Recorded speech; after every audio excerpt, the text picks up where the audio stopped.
My son worked at a local cafe where he was essentially deprived of his holiday pay.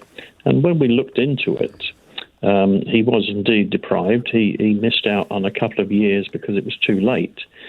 But we got some of it back. But when we looked into it, we discovered that the manager of this cafe had been doing this for many years to a lot of young people, including my daughter, who'd worked there 4 or 5 years earlier.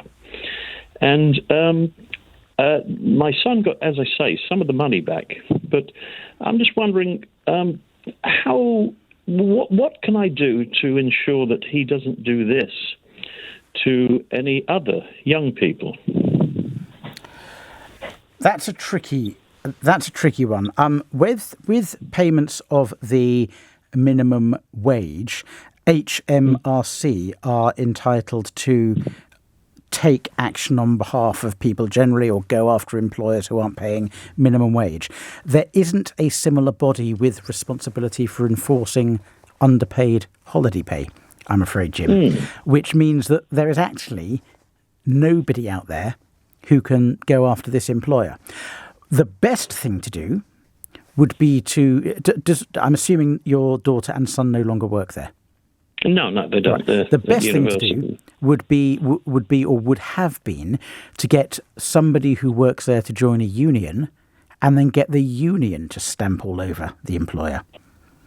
But short of that, apparently a previous employee did that, and it took him to a tribunal. And yes, he got all of his money back, which, as I say, my daughter essentially didn't get any of her holiday pay, but my son got some back. But yes, sorry, go ahead anyway. Well, if it's been to a tribunal, that tribunal decision will be on the Employment Tribunal Service website, and you can search for it by the name of the company. So what you could do, and I'm not advising you that this is a sensible thing to do, but it's something that's open to you to do and is lawful to do, is get a copy of that tribunal decision from the internet and send it to the local newspaper or send it to the student union. But short of that, Jim, I'm afraid there just is no government body that enforces holiday pay. It's frustrating. There should be, but there isn't.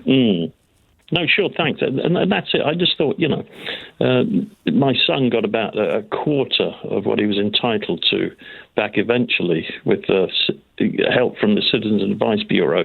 But I just thought, I don't want to see any other young people go through this, because apparently this character's been doing this for several years. Yeah, so he thinks he can get away with it because they're students just moving through. They're temporary workers, effectively. Yeah, and he has been getting away with it. That's the whole point. Except for those pesky kids who suit him.